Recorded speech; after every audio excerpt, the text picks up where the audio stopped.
अस्सलाम वालेकुम रीडर्स, कैसे हैं आप लोग। मैं हूं आपके होस्ट फराशा। आज हम आपके लिए लेके हैं न्यू नॉवल शिद्दत लम्स और ये इस नॉवल की राइटर हैं फ़िज़ा शेख।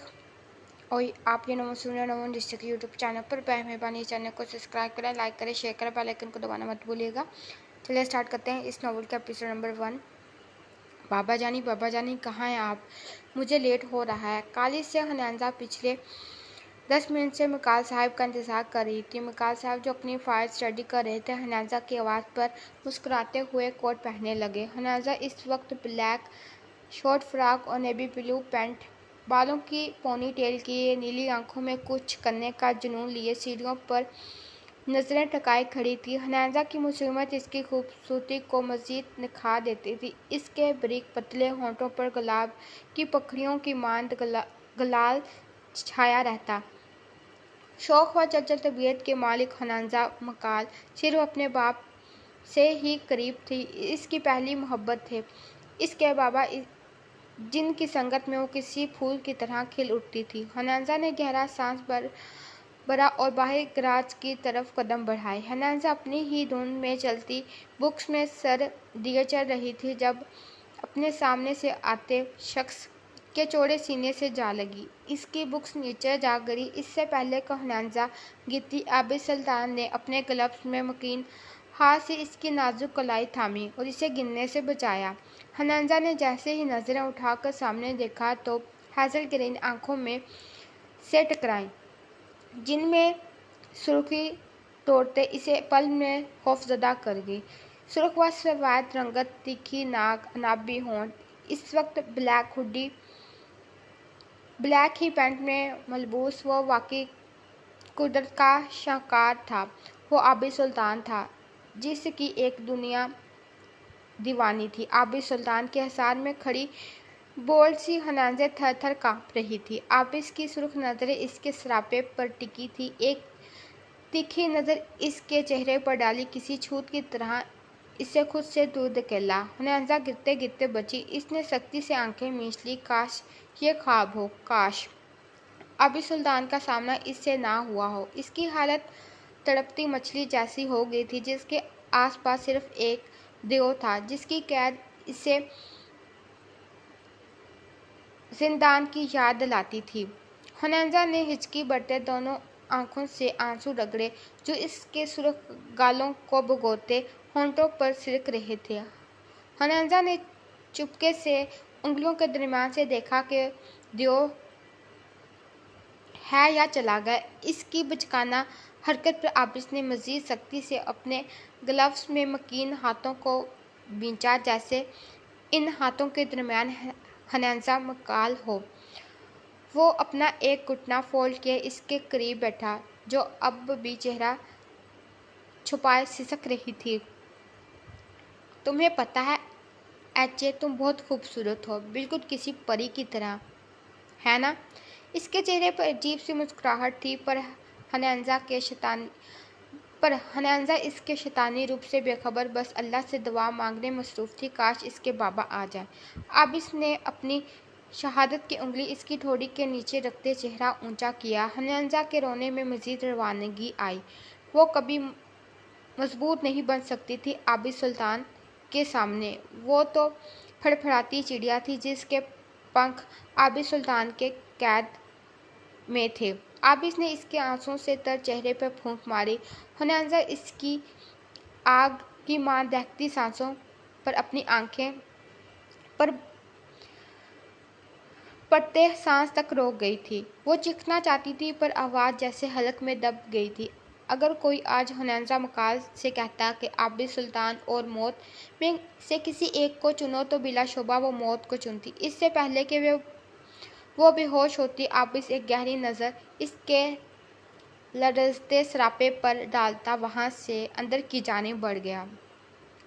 मिकाल साहब बाहर आते तो हनांजा की हालत देखकर तड़प कर इसकी जानिब बढ़े, जो रुक रुक के सांस लेती। इनकी दुनिया हिला गई थी। मिकाल साहब ने फौरन इसे बाहों में भरा और गाड़ी की तरफ भागे। अपने रूम की खिड़की से किसी ने यह मंजर इंतहाई तनफ़्फ़ुर से देखा था। मिकाल सईदज़ादा और अफराल सईदज़ादा दोनों भाई थे। मिकाल साहब की बेगम मंशा हनांजा की पैदाइश के वक्त इंतकाल कर चुकी थी। इनकी सिर्फ एक ही बेटी थी, हनांजा, जबकि अफराज साहब की 2 औलादें थीं, आबिद सुल्तान सईद और आशिर सुल्तान सईद। दोनों भाई एक दूसरे के बिल्कुल उल्ट थे, एक आग था तो दूसरा पानी। दोनों की खूबसूरती बेमिसाल थी। इनकी वालिदा इफ़त बेगम नहायत नेक खतून थी। हनांजा की वालिद के इंतकाल के बाद उन्होंने हनांजा को माँ बनकर पाला। हनांजा बहुत रूड नेचर की मालिक थी। वो सिर्फ अपने बाबा और चची जान से बात करती, वरना अपने कमरे में बंद रहती। आशिर सुल्तान बाप के साथ बिजनेस संभाल रहा था। इसकी नेचर बहुत जोली टाइप थी। हनांजा को तो वो बस अपनी ज़िंदगी मानते थे। वो लाडली थी आशिर और मकाल साहब की। इसके बरक्स आबिस को हनांजा से सख्त नफरत थी। वो 19 साल की लड़की जिसकी सूरत से भी आबिस को नफरत थी, पर वो मासूम बचपन से ही अब तक इस बात से अनजान थी कि आज तक आबिस का रवैया इसके साथ ऐसा है क्यों।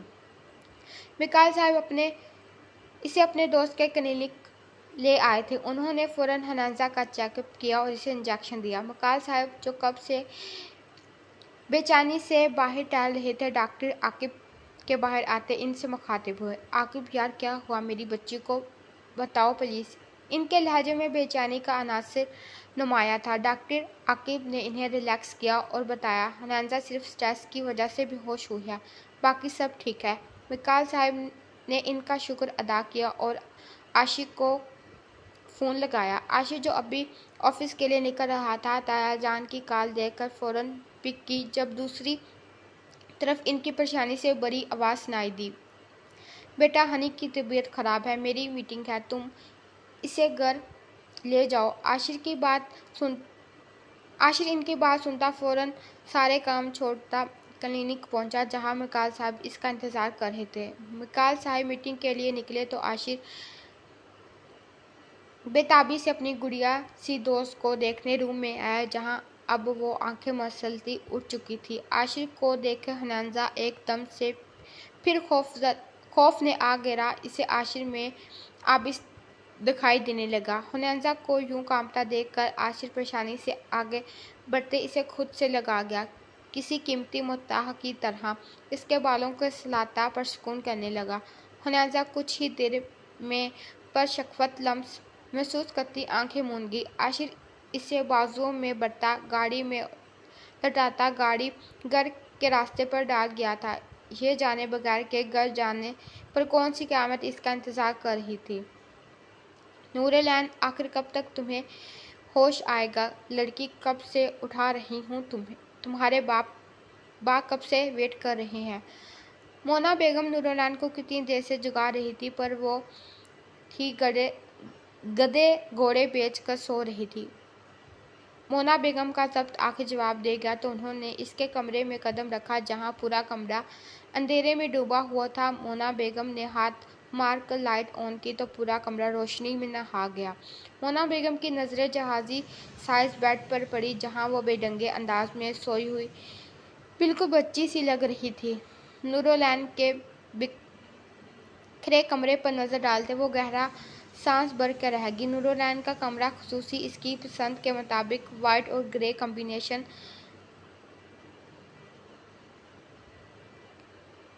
और ग्रे ही कर्टन्स, खूबसूरत सी अलमीरा, ग्लास वॉल जिससे बाहर की खूबसूरती मज़ीद निखर जाती। हनांजा नेस कमरा जदीद चीज़ों से आरास्ता था। नूरलैन शफ़ात लाशारी के इकलौती बेटी थी। इनके कोई औलाद ना थी। नूरलैन इनके भाई की बेटी थी, जिनमें दोनों मियाँ बीवी की जान बसती थी। ज़िंदगी की हर आज़ाइश इसे मुहैया की गई थी। नूरलैन ने मुसलसल आती आवाज़ों पर जैसे ही कम्फर्ट चेहरे से हटाया तो मोना बेगम ने इससे घूर कर देखा, जो शायद आंखों से माँ को देखती गोल्डन ब्राउन बालों को जूड़े में कैद करती जमाइयाँ रोकने लगी। नूर, मैं एक लफ्ज़ ना सुनूं तुम्हारे मुंह से, जल्दी से फ्रेश होकर आओ, मोना बेगम ने डिपटने के अंदाज में कहा। नूरलैन मुंह बनाते वॉशरूम में घुस गई। 5 मिनट में वो बिल्कुल रेडी थी। वो नीचे आई तो शफ़ात साहब के मुंह से बेसाख्ता माशाल्लाह निकला। वो शादी में भी बेहद हसीन लग रही थी। नाजुक सी शहद रंग, आंखें में अलग सी चमक थी। सुर्ख व सफेद रंगत में सुर्खी नुमाया थी। लबों पर कायम साइस्ता सी मुस्कुराहट इसका वकार मजीद बढ़ा रही थी। वो इस वक्त रेड लॉन्ग फ्रॉक और चूड़ीदार पंजाबे में हम रंग स्कार्फ लिए किसी को भी तस्खीर कर सकती थी। शफात साहब ने इसके लिए बाजू वाह किए तो वह जड़ से दौड़ी थी। इनके मोहब्बत बड़े आसार में आसमाई दुनिया जहाँ का सुकून जैसे रगों में समाहित कर गया। वो जुनून की हद तक अपने वालिदैन से मोहब्बत करती थी। मैं वाकिफ़ हूँ पहली मोहब्बत की चाहत से। अरे मैं पहली बेटी हूँ अपने बाबा की। बाबा सॉरी फॉर लेट। वो कान पकड़ते बोली तो शफात साहब मुस्कुरा दिए। मेरा बच्चा, बाबा की जान, बाबा कुर्बान मेरी ज़िंदगी। ये वक्त क्या चीज़ है इनकी मोहब्बत पर। वो इसकी पेशानी चूमते इन्हें मोतबर कर गए। दोनों बाप बेटी का प्यार देखकर मोना बेगम आंखों में आई नमी समेटने लगी। बस कर दें, वो कॉलेज से लेट हो रही है। इनकी बात पर दोनों मोहब्बत से इन्हें देखकर यक आवाज़ में बोले, बेगम जलती हैं आप हमसे। दोनों बाप बेटी इनको छनपते देखकर कहका लगा उठे। ये छोटा सा घराना खुशियों से भरपूर था, पर किसको पता कब खुशियों को नज़र लग जाए। आबिस की नज़र जैसे ही गेट से अंदर आते आशिर की बाहों में मौजूद हनाजा पर पड़ी तो इसकी आंखें पल भर में सुलगने लगी। सख्ती से हाथों में थामे इस तस्वीर को दबोच गया। एक अलग सा जुनून इसके दिमाग पर सवार था, जिसे किसी ने तपती भट्टी में झोंक दिया था। साबित हुआ हनाजा मकाल, तुम बस आबिस सुल्तान की नफरत के भी लायक नहीं। नफरत के? आबिस जिस आग में इस वक्त झुलस रहा था, ना वाकिफ था कि यह आग सबसे पहले आबिस सुल्तान के वजूद को खाक स्तर करेगी।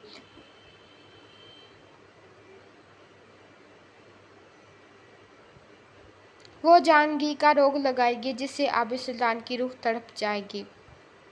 हनाजा मकाल इस कदर दर्दनाक मौत की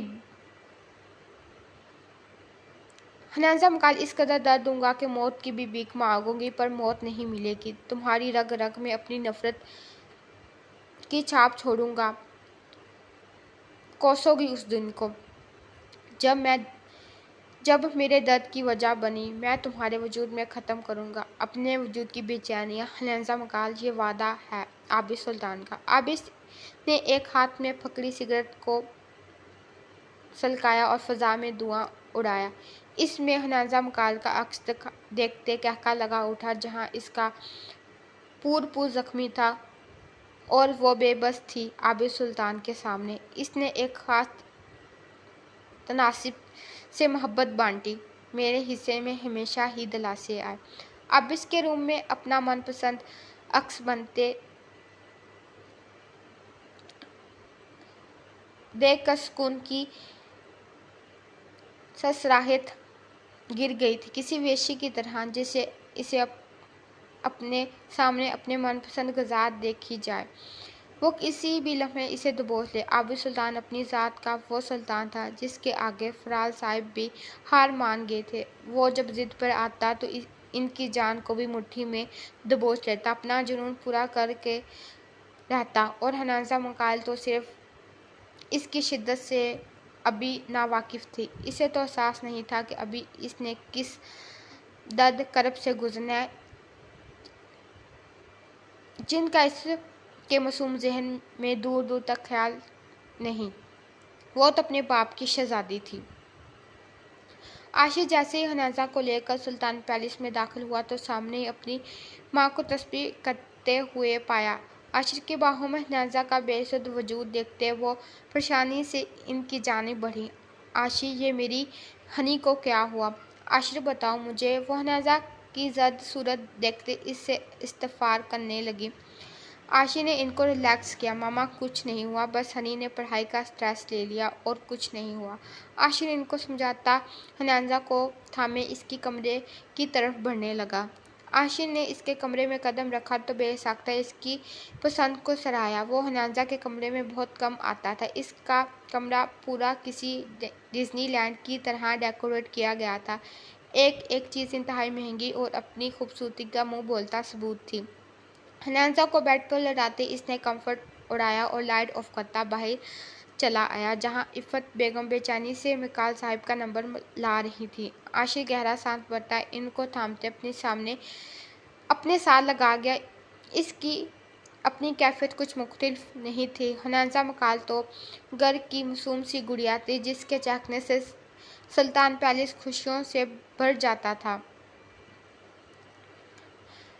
मामा आप परेशान ना हो, आप जानती तो है ना अपनी हनी को कितना चिड़िया सा दिल है इसका। बस कर लिया पढ़ाई को सर पे सवार, आप बस हनी के पास रहें, इसका ख्याल रखें। मेरी मीटिंग है, मैं आता हूँ। इफ़त बेगम ने भी इसकी पेशानी मोहब्बत से चूमी और शुक्राने के नफल अदा करने अपने कमरे की तरफ बढ़ गई। इनके जाने के बाद अब आशिर का रुख आबिद सुल्तान के कमरे की जानिब था। आशिर जितना कम गो था, रिश्तों के मामले में इतना ही एहसास था। हनाजा मकाल में तो इसकी जान बसती थी। कैसे इसे इस हाल में देख लेता। आशिर को कहीं ना कहीं इस बात का यकीन हो चला था कि यह सब आबिद सुल्तान की करम नवाजी की वजह से। वो जानता था आबिद के दिल में बचपन ही से हनाजा के लिए पनपते जज्बात बहुत अजीब थे। आशिर ना जाने कितनी बार इसे समझा चुका था वो हनाजा के साथ अपना रवैया बदले, मगर वो आबिद सुल्तान ही क्या जो मान जाए। उल्टा जब भी वो आशिर इसके पास हनाजा की बात करने जाता वो भड़क जाता। इसकी हालत किसी वहशी दरिंदे जैसी हो जाती जिसे से कोई इसका शिकार छीनने की तकदो में लगा हो, और वो अपनी आदत से मजबूर आबिद अपना सारा गुस्सा अपने दिल में हनाजा मकाल के लिए बढ़ती नफरत की सूरत में निकालता। आशिर मजबूरन इसे इसके हाल पर छोड़ चुका था। इसकी आदत थी जहाँ लफ्ज़ों को काम ना लाया जा सके वहाँ खामोशी की मार मारी जाए, मगर आज तो हर हद पार हो चुकी थी। हनाजा इस कदर सीरियस हालत पर इसका असली गुस्सा ओद आया था। उसे गुस्सा बहुत कम आता था। पूरा ख़ानदान इसकी साफगोई और नरम तबीयत से वाकिफ था, पर हनाजा मकाल में इन सब की जान बसती थी। बचपन ही से इसने हनाजा की देखभाल एक मुहाफिज की तरह की थी। हर सर्द व गर्म से बचाता आया था, मगर आबिद सुल्तान इसके बस के बाहर की शय थी जिस पर किसी बात का कोई असर होना सिरे से नामुमकिन था। आशिर रूम नॉक कर अंदर आया तो इसने नागवारी से आबिद की जानिब देखा, जो बड़ी महवियत से अपने हाथ में फड़फड़ाते बिच्छू को दबोचे अपनी सुर्ख ग्रे आंखों से मुस्कुराते हुए अपने काम में मशगूल था। वो बड़े अजीब अंदाज में मुस्कुराया, एक दम से इसे बिच्छू को अपने कंधे पर छोड़ा। वो बिच्छू भी शायद अपनी तकलीफ का बदला लेता इसके कंधे को जख्मी कर चुका था, पर दूसरी जानिब परवाह किसे थी। आबिद ये क्या बचपना है, कब तक ये जंगलीपन कायम करोगे? हाँ, आखिर क्या चाहते हो तुम? क्यों इस कदर शिद्दत पसंदगी आ गई है तुम्हारे अंदर? तुम ऐसे तो नहीं थे आबिद, तुम तो भाई की जान थे। ये जुनूनीपन सुन कुछ तबाह करने की जा आंखों में अनदेखी आग लिए किस को खाकस्तर करने के दर पर हो। आशिर गुस्से से इसकी सुर्ख कंधे को देखते हुए बोला, जिसके अंदाज में वहशत थी। वो बिच्छू अपना काम करता इसके कंधे को बुरी तरह नोच चुका था।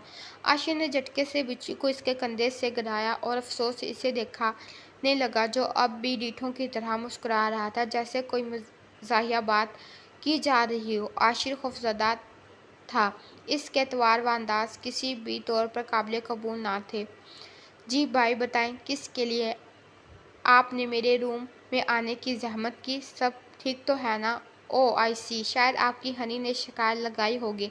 वैसे भी कहाँ है, दिखाई नहीं दे रही। अब इस अपने सद लहजे में आशिर से मुखातिब होता है इसे बहुत कुछ सोचने पर मजबूर कर गया। आबिस, तुम्हें तरस नहीं आता इस मासूम पर? आखिर इसकी गलती क्या है? तुम क्यों इसे खौफजदा करते हो? तुम जानते भी हो आज तुम्हारी वजह से वो मौत के मुंह से बामुश्किल बची है। किसी इंसान को इतना बेबस मत करो आबिस सुल्तान के इसके मासूम आहें तुम्हें दर बदर ठोक भटकने पर मजबूर कर दें। आशिर इसे समझाने के अंदाज में बोला, पर इसकी बात पूरी होते ही आबिद सुल्तान कहका लगा उठा। पुरसरार सा कुछ इन देखा सा था। आशिर को आज हनाजा के लिए आबिद से डर लगा। वो क्या करना चाहता था, क्या कर रहा था?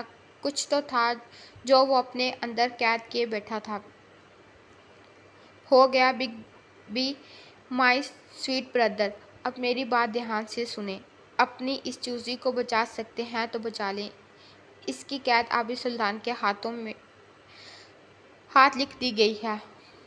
मुझे मजबूर मत कीजिएगा कि मैं इसे हर हद को पार कर दूं, जैसे आपके वालिद मोहतरम की वजह से संभाला हुआ है। मेरा जहर आपकी हनी अपने अंदर महसूस ना करे तो मुझे सुकून नहीं आता। और आपको तो पता है कि हर इंसान अपने सुकून की खातिर कुछ भी कर सकता है। कुछ भी तो सोचे। मैं कोई आम इंसान नहीं बल्कि आबिद सुल्तान हूँ। मेरा लेवल है। वो सरगोशियाना अंदाज में अपने इरादों से आशिर को आगाह करने लगा।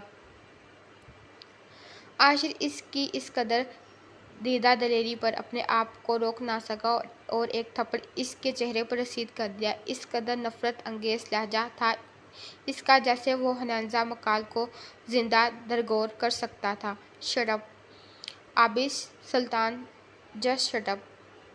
बंद करो अपनी बकवास। जो तुम कर रहे हो ना, ऐसा ना हो कि इसके अंजाम पर तड़पते रह जाओ।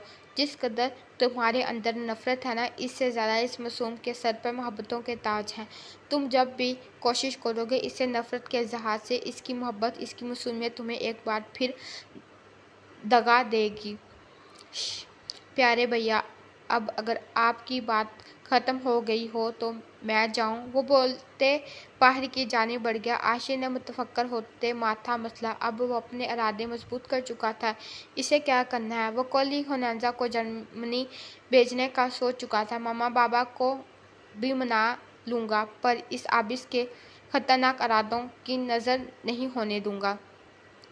आशिर रश ड्राइविंग करता ऑफिस जा रहा था। इसके दिमाग में आबिस की बातें चल रही थी। कैसे इस हद तक वो हनाजा से नफरत कर सकता है, यही बात इसे परेशान कर रही थी। वो जानता था आबिस की नेचर को। वो अपने लिए जितना शफाक था, इससे ज़्यादा इसे इन लोगों पर जुनून वाजिया करना पसंद था जो इससे जुड़े हुए हों। आशिर अपनी ही सोचों में डूबा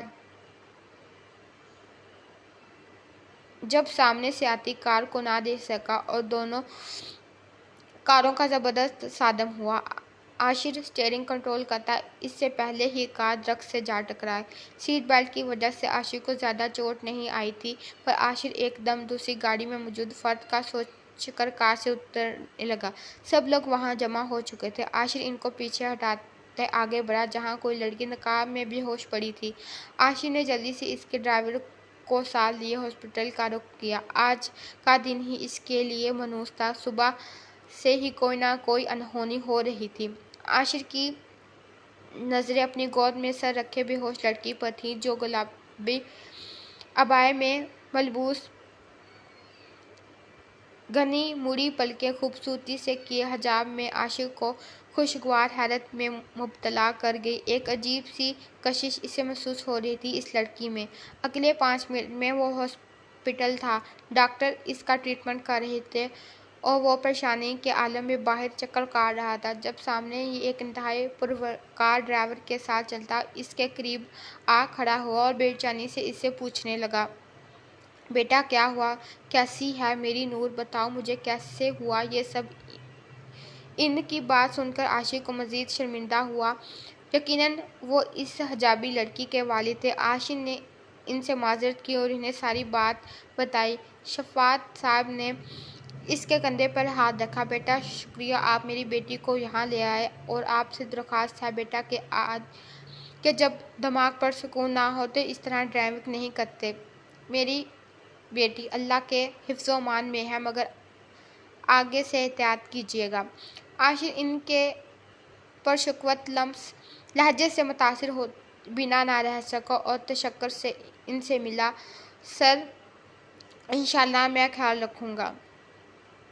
क्या नाम बताया आपने बेटा? मेरा नाम आशिर सुल्तान है। शफात साहब नाम सुनते ही पहचान गए थे। बिजनेस की दुनिया में जाना माना नाम था। अभी वो टहल रहे थे जब डॉक्टर बहराया नूर के होश में आने का बताया। शफात साहब ने अपने रब का शुक्र अदा किया और जल्दी से रूम की जानिब बढ़े। आशिर ने भी बाहर की राह ली। रात 2 बजे का वक्त था जब कोई इंतहाई धीमे कदमों से चलता हनाजा मिकाल के कमरे में दाखिल हुआ और दरवाज़ा जट से लग कर गया। हनाजा नींद में भी इस जानी पहचानी खुशबू को महसूस करती बेचैन सी हुई थी। पर दवाइयों का असर था जो बेसुध सोई रही। वो बिना आवाज़ किए इसके करीब सरहाने बैठा और बगौर चांदनी की चमकती रोशनी में इसका दमकता चेहरा देखने लगा, जिस पर छाई मासूमियत किसी को भी अपने दीवाना कर सकती थी।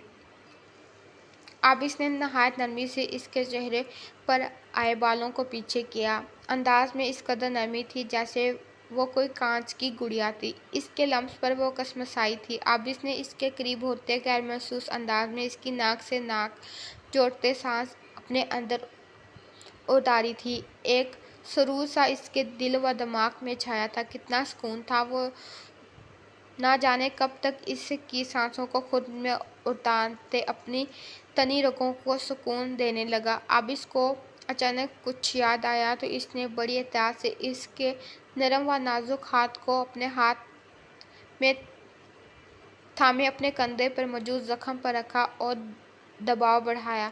शायद ये भी सुकून का नया अंदाज था इसके लिए। हनाजा का हाथ अपने कंधे पर रखे वो फिर से इसके दुपट्टे को चेहरे पर फैलाए। मसूर कुन खुशबू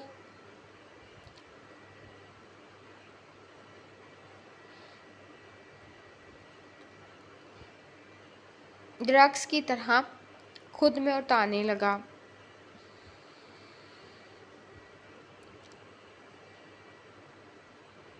तलब को याद रखूं, निगाह ज़माना भूल जाऊं, महक जो याद रखूं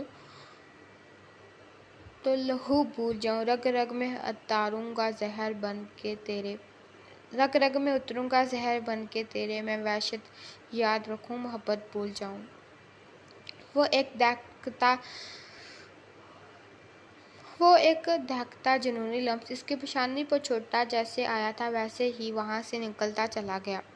हनाजा की आंख सुबह 10 बजे के करीब खुली। इसने जैसे ही नजरें चारों तरफ घुमाई तो अपने सरहाने इफ़त बेगम को बैठे पाया, जो शायद इसके पास बैठी कुछ पढ़ कर फूंक रही थी। इसको अपने पास पाते ही हनाजा का सब्र का पैमाना लबरेज हुआ। बेसाख्ता इनसे लिपट कर आंसू बहाने लगी अपनी बेबसी पर। आखिर क्यों थी वो इस कदर कमज़ोर कि आबिद सुल्तान इसकी रूह को ज़िक पहुँचाने में एक सेकंड नहीं लगाता था। वो वाकई इस कदर खौफज़दा थी। वो मासूम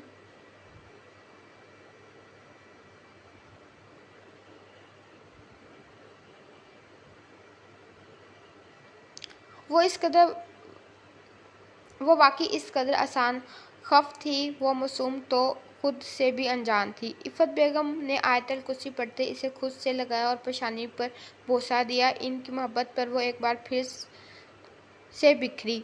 मेरी जान, मेरी गुड़िया, क्या हुआ? आपने क्यों पढ़ाई को इस कदर सर पर सवार कर लिया? खुद पर मैं हूं ना, खुद अपनी बेटी को बेस्ट तैयारी करवाऊंगी। और तुम्हें पता है ना, तुम्हारे आबिस भैया भी टॉप पर रह चुके हैं। वो मदद करेंगे मेरी ज़िंदगी पर। खुद को और हमें तकलीफ़ ना दो मेरी बच्ची। हनाजा जो इनके हमेशा की तरह नरम लहजे पर मुस्कुराई थी, वहीं आबिस के नाम पर एक खौफ का साया इसके चेहरे पर लहरा से गुजरा था। एक पल को पूरा वजूद कपा उठा था। वो फ़ौरन से इफ़त बेगम से दूर हुई और वॉशरूम में बंद हो गई। इफ़त बेगम इसके अचानक रद्द-ए-अमल पर बौखला गईं और फ़ौरन से आवाज़ें देने लगीं। हनी गुड़िया, तुम ठीक हो? जब हनाजा की लर्ज़ती आवाज़ ने कुछ पुरसुकून किया। जी मम्मा, मैं ठीक हूँ। आवाज़ में हद दर्जा नरमी घुली हुई थी जो इफ़त बेगम वॉश बेसिन में चलते टैप की वजह से ना सुन सकी और इसीलिए वो जल्दी से नाश्ता बनाने चली गई। हनाजा मकाल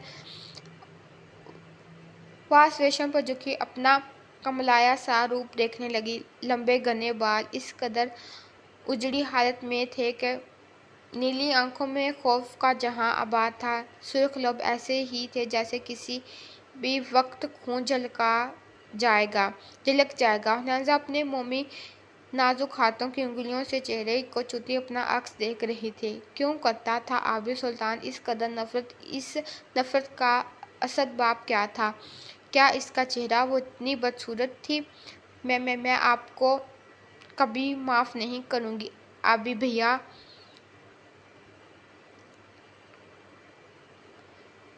हनी, आप हर्ट करते हैं हनी को।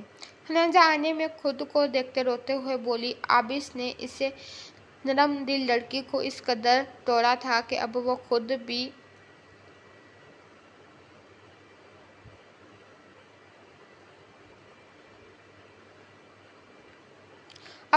से भी उकताती थी। हनाजा ने चेहरे पर पानी के छींटे मारे, तभी इसे खुद पर किसी की सुलगती नजरों की तपिश का एहसास हुआ। हनाजा बुखलाकर पीछे मुड़ी और वहां कोई ना था। हनाजा ने जल्दी से